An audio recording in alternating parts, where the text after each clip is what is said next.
To me, my Baba was the cutest and sweetest little old lady. She was fun and talented and humble. She could fix anything, sew anything, and cook everything. Through my childhood eyes, Dito was the head of the family. He was the provider, he was the man of the house. And he was who we looked up to and who led us. And through those eyes, I think he did a marvellous job. However, as I got older, I discovered that in fact it was Baba that was in charge. Dito may have been the head, but Baba was the heart and soul. Baba looked after us, fed us, dressed us. She organised the birthday dinners, the Christmases, the Easters. She kept the family together. She was in charge. She just let Dito think he was. As a young adult, I was taught about the Holod. I knew the facts and figures, and I understood that it was bad, but I didn't get it. It wasn't until I popped into Baba and Dito's one night that she invited me into her reality. Hearing her story was like hearing a completely different and sobering tale. She didn't talk about numbers, she spoke about her hunger pains. She didn't talk about Ukraine's invasion. She spoke about the soldiers who slaughtered their livestock and the handful of potatoes they managed to secretly bury in the snow. She didn't talk about the millions who died. She spoke about going to fetch her mother a glass of water, only to find her lifeless upon her return. And this was not a tale, this was her childhood. Although I am lucky enough not to have ever had to live through this, her pain was shared through her tears.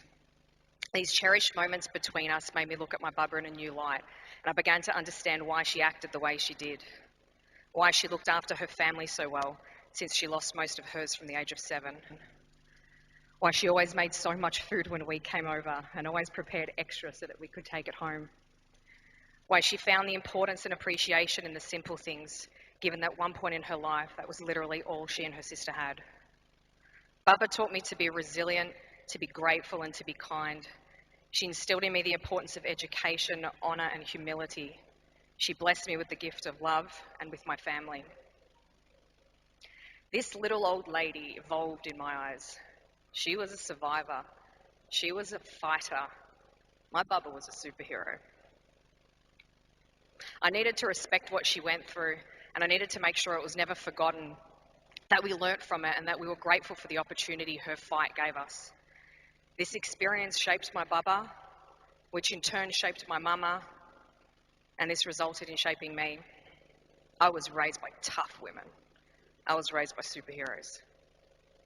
I know it may seem odd to feel grateful for such a devastation, but since I can't share the burden in her nightmare, I can honour and respect the history and everything Baba survived to get us here today. I will never know what she went through, but I can feel the pain in her tears.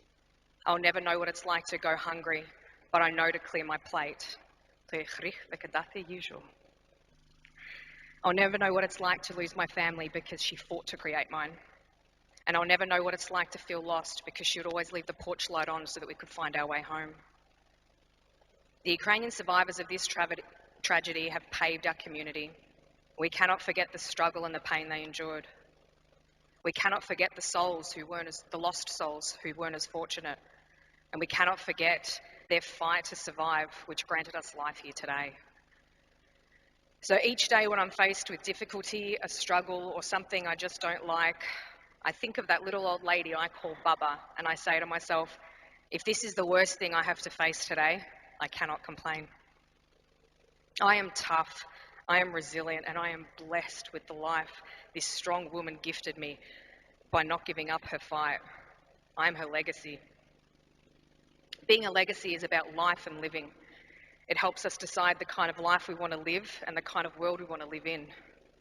And because of my Baba, I have that choice. My Baba was a superhero.